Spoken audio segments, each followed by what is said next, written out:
ចិត្តស្លាប់ហើយនៅសម្ដែងរឹកជាអធិរាទៀតថ្ងៃនេះលៀនបបាយនេះគឺជាកន្លែងកប់ខ្មោចឯងបងប្អូនទាំងឡាយសម្រាប់ពួកវាឲ្យអស់គុំទុកម្នាក់ឲ្យសោះចង់បានជីវិតបតាយើងត្រូវឆ្លងកាត់យើងជាមុនសិនអានពីងការពារខ្លួនឲ្យល្អ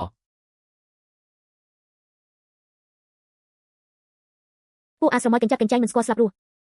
ស្មានតែអវិជ្ជាគុណអន់ប៉ុណ្ណឹងអាចធ្វើបាបបតាយើងបានឬអានពីងកុំខ្លាចទោះបីបតាត្រូវប្រថុយជីវិតចាស់នេះក៏ត្រូវតែការពារកូនឲ្យបានគង់វង្សដែរបតាប្រយ័ត្នខាងឆ្វេងមានការលួចបង្កប់ខ្លួនគោលដៅរបស់ពួកវាគឺវាផ្នែកខាងក្រោមបតាអានពីងពួកអសត្វធាតុថយចេញឲ្យផុត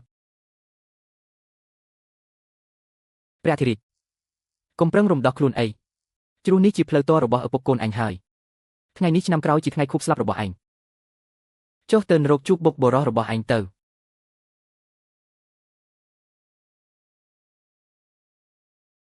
បតាកុំអានពីងកុំខ្លាចមានបតានៅទីនេះគ្មាននរណាអាចធ្វើបាបកូនបានឡើយឯងហ៊ានធ្វើបាបព្រះបតាយើងផងពួកឯងទាំងអស់គ្នាសុទ្ធតែត្រូវស្លាប់ចង្រៃអើយហេតុអ្វីពួកវាមកដល់លឿនម្លេះដកថយភ្លាម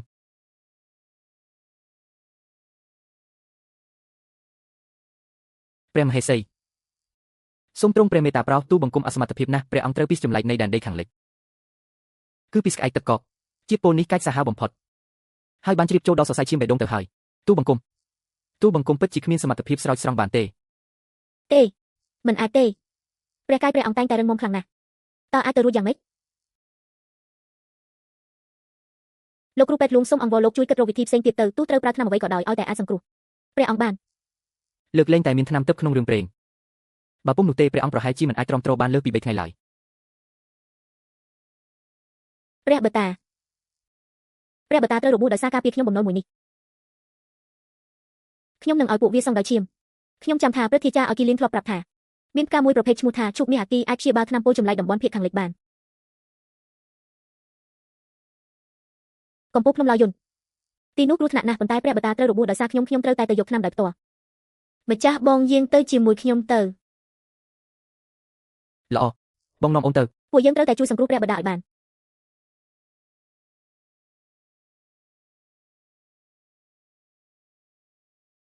អានភីងដើរតាមបងឲ្យចិត្តផ្លូវទីនេះរអិលណាស់ប្រយ័ត្នប្រយែងជើងម្ចាស់បងប្រយ័ត្នជើងផង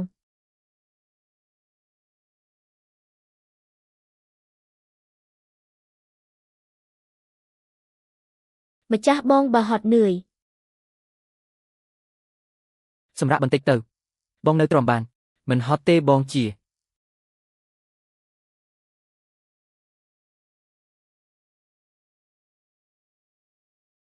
ម្ចាស់បងរបស់អូនតើអាចបណ្ដោយឲ្យអូនប្រឈមមុខនឹងគ្រោះថ្នាក់បើផ្លូវយ៉ាងម៉េចកើតផ្លូវភ្នំនេះចប់ណាស់ដើរតាមបងឲ្យចិត្ត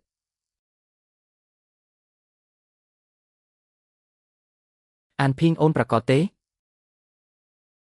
ថាបការនោះនៅលើភ្នំនេះមែនទេនៅខាងលើនោះឯងធម្មពលវិញ្ញាណដ៏ក្តៅគុកនោះកាន់តែខិតជិតមកហើយគឺនៅលើជ្រោះចោតនោះឯងអូនអាចទទួលដឹងពីធម្មពលរបស់វាទោះជាត្រូវឆ្លងកាត់ភ្នំដាវសមុទ្រភ្លើងក៏ដោយបងនឹងនាំអូនទៅឲ្យតតែបាន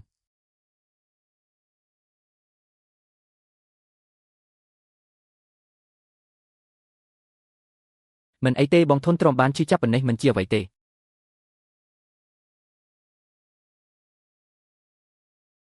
ម្ចាស់បងរងរបួសហើយម្ចាស់បងសម្រួលដង្ហើមសិនទៅផ្លូវខាងមុខទុកឲ្យអូនជាអ្នកបើកហេតុអ្វីនិយាយពាក្យឆ្ងាយខ្លួនបែបនេះបងជាម្ចាស់បងរបស់អូនណាការការពារអូនជាកាតព្វកិច្ចរបស់បងហើយរបួសតូចតាចប៉ុណ្ណេះមិនអីទេម្ចាស់បងទ្រាំសិនអូននឹងជួយការពារ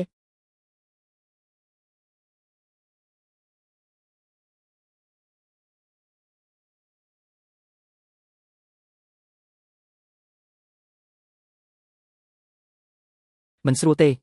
គឺហ្វុងសក់អានភីងដកដាវឈរទល់ខ្នងគ្នា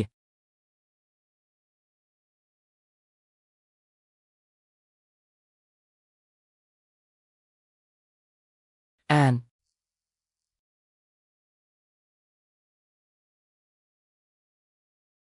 ភីងថយក្រោយទៅទុកឲ្យបងអ្នកទប់ទល់ពួកវា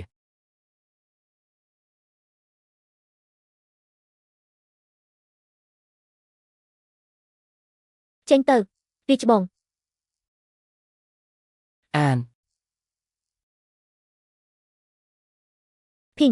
បងនៅទុកខាងក្រោយអញរកឱកាសវាប្រញាប់ចេញទៅរាជបងកុំនិយាយ បើ ផ្ដេស ទៅ ផ្ដាស ត្រូវទៅជាមួយគ្នានេះជាបញ្ជាតប ព្រះបតានៅរងចាំថ្នាំសង្គ្រោះជីវិតនៅឡើយហ្វូងសត្វធៀបថោកទាបហ៊ានធ្វើបាបរាជបងអញផងចេញទៅ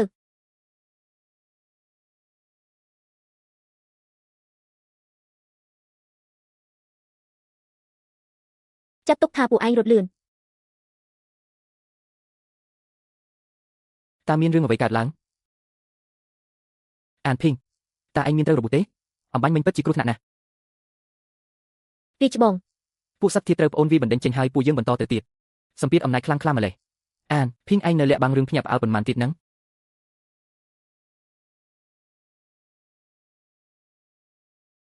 អានភីងពួកយើងទៅពួកយើងប្រកាសជាអាចរកឃើញឈូកមានភ្នែកក្រហម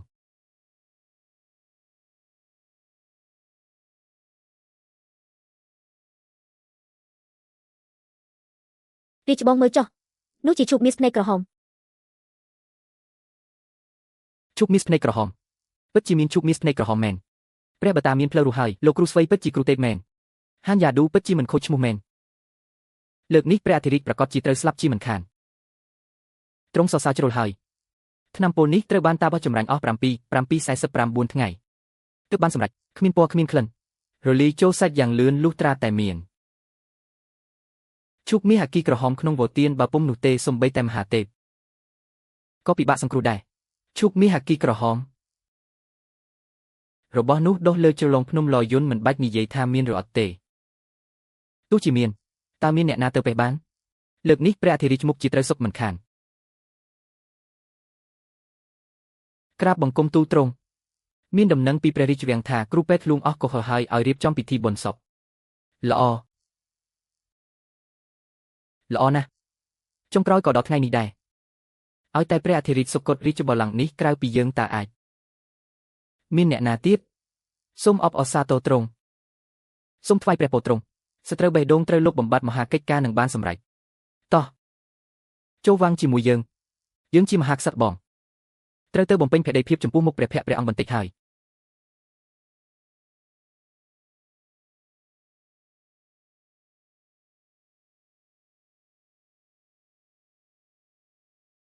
ហានយ៉នទ្រង់ភ្ញាក់ឡើងកុំធ្វើឲ្យអូនភ័យអីទ្រង់ធ្លាប់សន្យាថានឹងនៅក្បែរអូនមួយជីវិត ព្រះគុំហេសីសូមព្រះនាងកាត់ព្រះតីទៅពីបានជ្រាបចូលដល់បេះដូងហើយព្រះអង្គប្រហែលជាមិនអាចឆ្លងផុតយប់នេះទេឆ្នាំមកដល់ហើយព្រះបតាមានសង្ឃឹមរស់ហើយ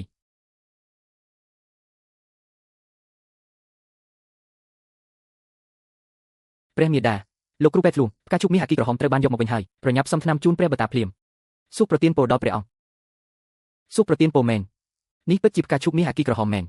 ប្រញាប់យកទៅផ្សំថ្នាំហានយ៉នទ្រង់ភ្ញាក់ហើយយំធ្វើអ្វីបងមិនអីទេតាព្រះបតាថ្នាំត្រូវបានយកមកដល់ហើយព្រះបតានឹងមិនអីទេកូនល្អសុទ្ធតែជាកូនល្អរបស់បតា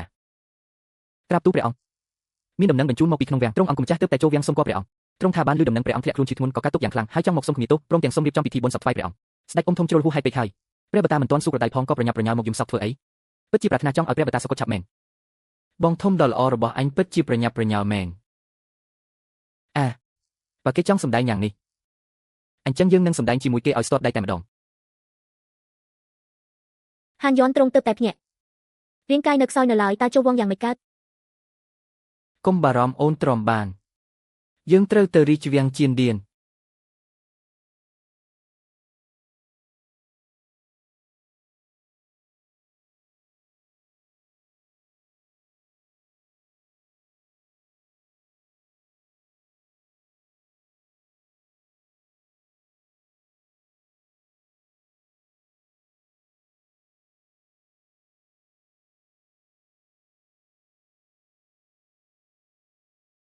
ស្រុកទេសមិនអាចគ្មានម្ចាស់មួយថ្ងៃបានទេ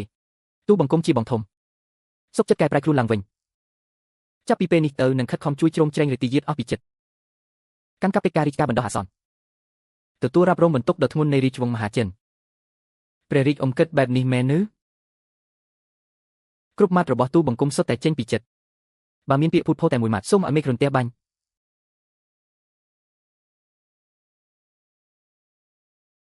បងធំមានទឹកចិត្តស្រឡាញ់រាប់អានយ៉ាងនេះធ្វើឲ្យយើងរំភើបចិត្តរហូតស្រក់ទឹកភ្នែកហើយព្រះអង្គ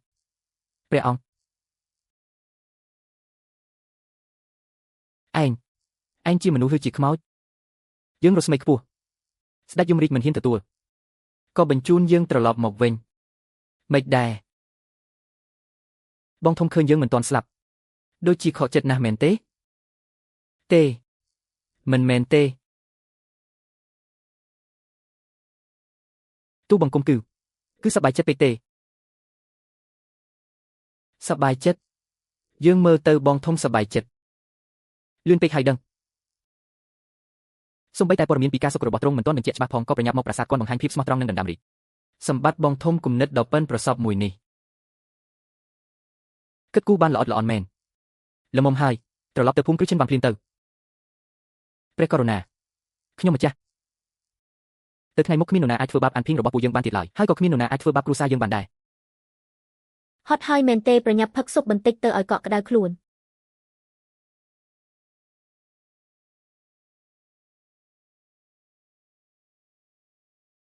គូហាញយាន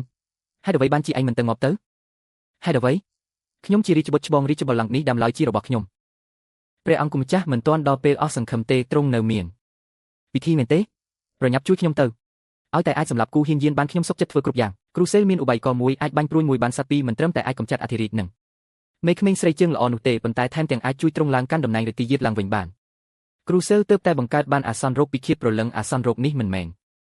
ជាអាសន្នរោគធម្មតាឡើយវាអាចបិទស្រូបយកធម្មពលជីវិតរបស់អ្នកឆ្លងបិទស្រូបយកធម្មពលជីវិតវិជាគុណដែលគ្រូសេលកំពុងហាត់បានដល់តតម្រេះហើយត្រូវការធម្មពលជីវិតយ៉ាងច្រើនដើម្បីទម្លាយកម្រិតប្រសិនបើអាចស្រូបយកធម្មពលជីវិតរាជពេញទាំងក្រុងនោះអំណាចសេរបស់តាបស្នឹងកើនឡើងយ៉ាងរហ័សលើសពីនេះយើងអាចប្រើប្រាស់អាសន្នរោគនេះដើម្បីបាញ់ផ្សាយពាក្យដោយនិយាយថាគឺដោយសារព្រះនាងដែលទើបតែតែងតាំងក្នុងវាំងនាងជាផ្កាយចង្រៃចុះមកទើបនាំមកនៅគ្រោះមហន្តរាយនេះទម្លាក់គ្រោះថ្នាក់លើក្បាលមីក្មេងស្រីនោះហើយខ្ចីដៃប្រជាជនកំចាត់ពួកវាដល់ពេលនោះកើហាញយាតដើម្បីការពារមុខជានឹងបាត់បង់ទឹកចិត្តរះនិងមន្ត្រីរាជការទាំងអស់មិនខាន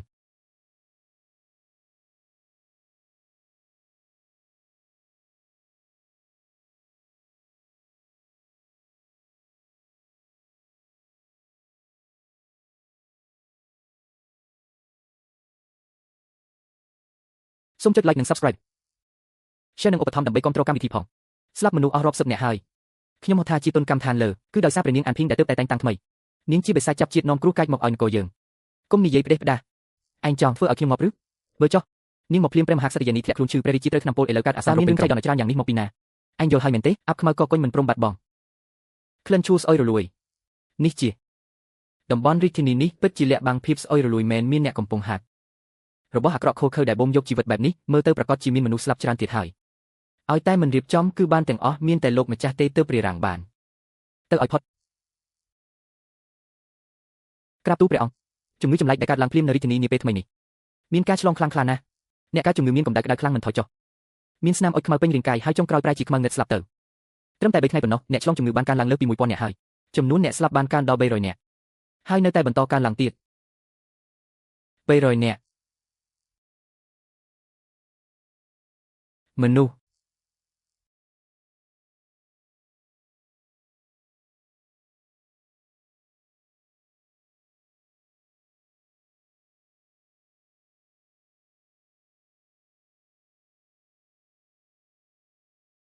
តើត្រូវខ្វល់ធ្វើអ្វី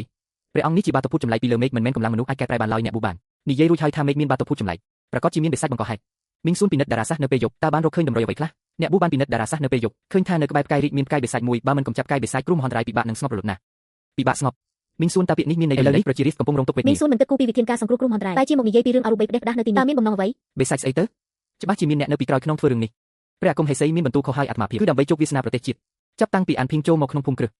រាជធានីកើតមានគ្រោះមហន្តរាយមិនចេះចប់ព្រះវររាជជននេះប្រឈួនធ្ងន់ព្រះអង្គម្ចាស់ទុនខ្សោយឥឡូវថែមទាំងមានជំងឺរាតត្បាតទៀត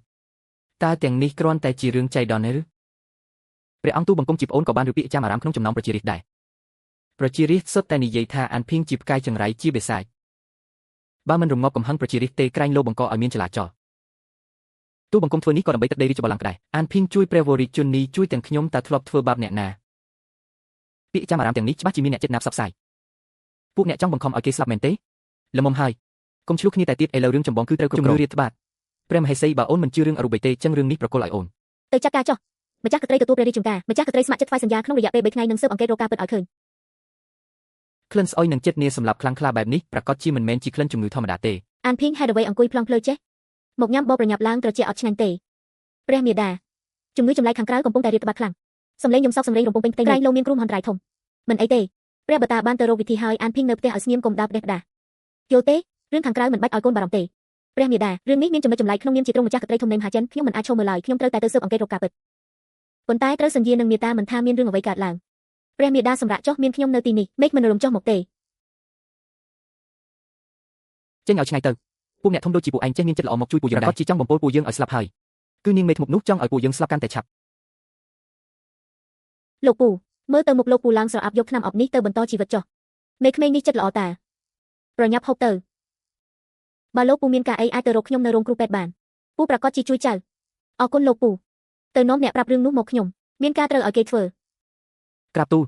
ជំរាបសួរលោកម្ចាស់យកប្រាក់នេះទៅធ្វើការមួយទៅតាមផ្លូវនិយាយប្រាប់គេថាព្រះនាងអានភីងជានាងបិសាចនាងជាអ្នកនាំជំងឺអាសន្នរោគមកឲ្យតែឯងអាចដុតកំហឹងប្រជារាស្ត្របានឲ្យពោពេញដោយការខឹងសម្រាប់នេះនឹងបានជារបស់ឯងលោកម្ចាស់កុំបារម្ភទូបង្គំប្រកាសជាធ្វើតាមបញ្ជាអ្នកស្រុកអ្នកភូមិទាំងឡាយពួកអ្នកប្រកាសជាមិនទាន់ដឹងទេមែនទេព្រះនាងអានភីងដែលគេថានោះតាមពិតគឺជាបិសាចបោកប្រាស់មនុស្សសោះជាបិសាចស៊ីសាច់មនុស្សនាងមកទីនេះគឺដើម្បីស៊ីសាច់មនុស្សរឿងពិតណាកុហកដឹងក្រែងគេថាជាសត្វមង្គលតើលោកនិយាយអីហ្នឹងពិតប្រាកដ100ធ្វើការនៅក្នុងព្រះបរមរាជវាំងបានឃើញនឹងភ្នែកថានាងប្រែខ្លួនជាបិសាចមុខខៀវធ្មេញកង្កែបនៅពាក់កណ្ដាលអាធ្រាត្រស៊ីសាច់ស្រស់ផឹកជាមនុស្សអាសន្នរោគលើកនេះគឺជាពីដែលនាងព្រោះចេញមកនាងចង់ពោលពួកយើងឲ្យស្លាប់ទាំងអស់ដើម្បីបូមយកព្រលឹងពួកយើងចង់ឲ្យនគរបានស្ងប់សុខកំចាត់នាងបិសាចឲ្យអស់មានតែដុតនាងបិសាចចោលទើបអាចរងាប់កំហឹងសុខរាបានទើបអាសន្នរោគអាចរលីបាត់តាមពិតគឺនាងបិសាចនេះសោះដែលធ្វើឲ្យម្ដាយចាស់ខ្ញុំស្លាប់ម្ដាយខ្ញុំស្លាប់វេទនាណាស់ទៅរកនាងបិសាចទៅគិតបញ្ជីជាមួយនាងឲ្យនាងសងជីវិតពួកយើងមិនអាចអង្គុយរងចាំសេចក្តីស្លាប់បែបនេះទេឲ្យនាងសងជីវិតព្រះនាង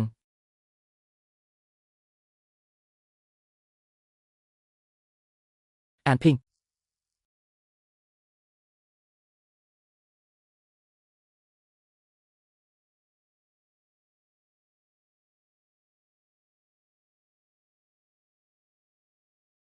ពួកយើងត្រូវទៅអរិជវាំងឲ្យគេប្រគល់នាងបិសាចមកត្រូវហើយពួកយើងត្រូវដុតនាងបិសាចចោលប្រគល់នាងបិសាចមកបើមិនប្រគល់ទេពួកយើងនឹងសម្រុកចូលទៅអាន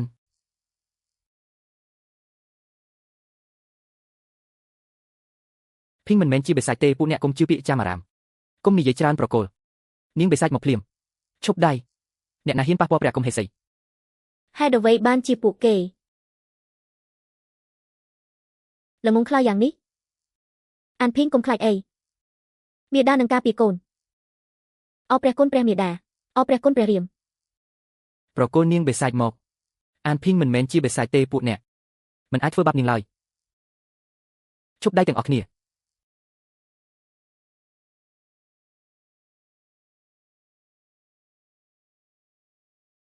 យើងទុកពេលឲ្យពួកអ្នក3ថ្ងៃក្រោយមកយើង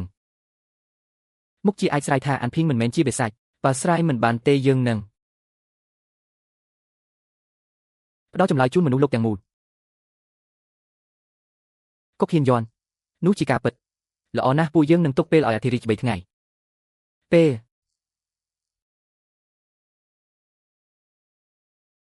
នេះពួកយើងក្រែងលោមានតែរកគ្រូពេទ្យទិបវិនស៊ីនឃើញទើបអាចបកស្រាយថាអានភីងមិនមែនជាបិសាចខ្ញុំបានចាត់មនុស្សឲ្យតាមរកគ្រូពេទ្យទិបវិនស៊ីនពេញទីក្រុងហើយគ្រូពេទ្យទិបវិនស៊ីនតែងតែស្ពីឃ្លោកទិបមួយជាមួយនឹងភាគច្បាស់បែបនេះពួកយើងប្រកាសជារកឃើញមិនខានអានភីងប្រកាសជាមិនអីទេឃ្លោកទឹកដែលជាចំណាំនោះគឺជាលោកតាចម្លែកម្នាក់នោះអានភីងធ្លាប់បានជួបលោកតានោះមកបានល្អណាស់អានភីងអាចរកគាត់ឃើញអានភីង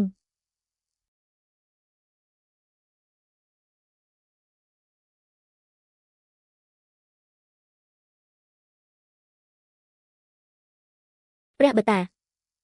ព្រះមេដាកន្លែងស្នាក់នៅរបស់លោកគ្រូពេទ្យវិនសិនទេស្អាតគ្មានមនុស្សឡើយតើផ្ទៃមេឃពិតជាចង់ឲ្យពួកយើងវិនិច្ឆ័យឬព្រះ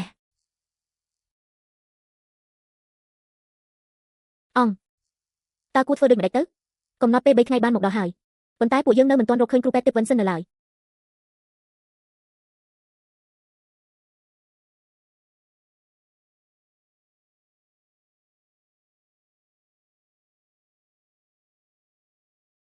ព្រះបតាព្រះមាតា អានភីងកូនត្រឡប់មកវិញហើយឬ លោកគ្រូពេទ្យវិនសិនបាត់ខ្លួនហើយទីនោះទេស្អាតគ្មានមនុស្សម្នាក់ឡើយ តើពួកយើងពិតជាត្រូវដោបិសាចនោះរៀបកធ្វើបាបដល់ថ្នាក់នេះមែនទេកូនអើយរឿងខាងក្រៅមានព្រះបតានៅមិនបាច់ឲ្យកូនបារម្ភទេយ៉ាងច្រើនបដូរជីវិតជាមួយពួកវាទៅព្រះអង្គមិនល្អទេមីងស៊ុយអាគ្រូមិនអាគមចាស់នោះនាងបានបង្កាត់ភ្លើងនៅមុខទ្វារហើយនាងហ៊ាននិយាយថានៅខ្វះថ្នាំ53គ្រាប់ទៀតផងចូលខ្ញុំនឹងចេញទៅសម្លាប់នាងស្ងប់អារម្មណ៍ឯងជាកូនប្រុសត្រូវការពីព្រះមាតានិងប្អូនស្រីឲ្យបានល្អបតាបុតសុំទៅជាមួយទ្រង់ដែរអ្នកណាហ៊ានប៉ះពាល់កិត្យានុភាពរាជវង្សល្អគ្រូសាយើងរួមសុខទុក្ខជាមួយគ្នា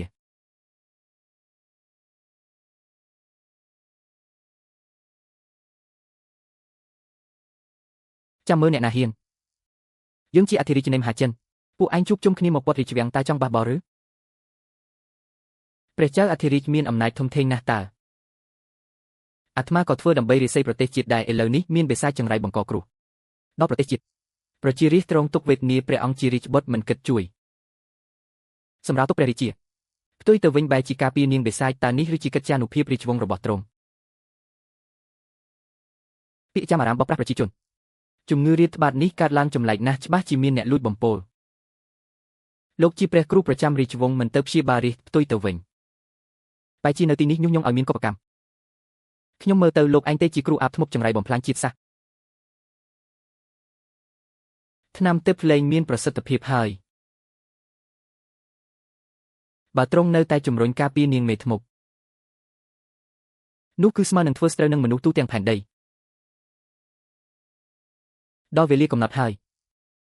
ដើម្បីតាចឹងដើម្បីមានជីវិតរស់សម្រុកចូលទៅចាប់នាងមេធ្មប់ឲ្យបានអុចចង្កានភ្លើងឡើង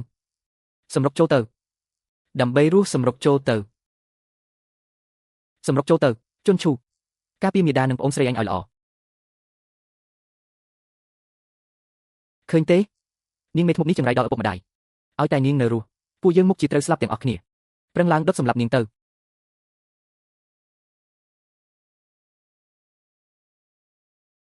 អានភីងអាបិសាចត្រៀមខ្លួនស្លាប់ទៅតាមពិតនាងតូចនេះមានវិជ្ជាមែនប៉ុន្តែខ្សោយពេកហើយនាងកំពុងប្រើវិជ្ជាបិសាចប្រញាប់ឡើងចាក់ប្រេងដុតសម្លាប់នាងទៅ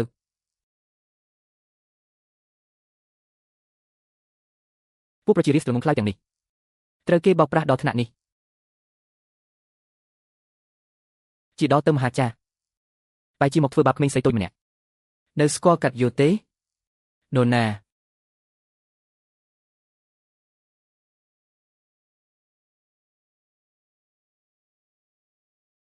ហ៊ានប៉ះពាល់នាង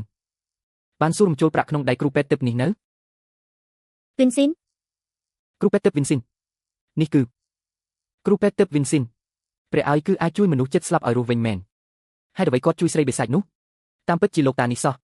នាងតូចភ្នែកមុតស្រួចល្អណាស់ជីវិតមួយនេះខ្ញុំក៏ជួយរក្សាបានដែរអ្នកណាហ៊ានប៉ះពាល់នាងត្រូវសួរលោកតាជើងចាស់នេះសិនថាព្រមឬទេវិនស៊ីនឯងគ្រាន់តែជាគ្រូពេទ្យដើរស្រុកតូចតាចហ៊ានមកលុបលំរឿងរាជការផងទៅឲ្យផុតទៅបើមិនដូច្នេះទេនឹងដុតឯងចោលជាមួយគ្នាដុតខ្ញុំអាគ្រូមេធ្មប់បោកប្រាស់ឯងអួតក្អេងក្អាងមិនខ្លាចបាក់ថ្មិញទេការតាលេងភ្លើងឯងនៅស្លៀកខោមកគូតនៅឡើយទេឯងប្រហើនពួកអាល្ងងខ្លៅអស់នេះត្រូវគេលក់បាត់ហើយនៅជួយគេរាប់លុយទៀតនេះមិនមែនជាទោសស៊ូកឬជំងឺអាសន្នរោគអីទេតែជាពីស្មុកដែលគេចិត្តណាបញ្ចេញមកសោះស្អីគេពីស្មុកមិនមែនជាទោសស្ថានសុគទេឈប់និយាយពាក្យបិសាចបំផន់មហាជនទៅច្បាស់ជាគ្រូមហន្តរាយដែលស្រីបិសាចនោះនាំមក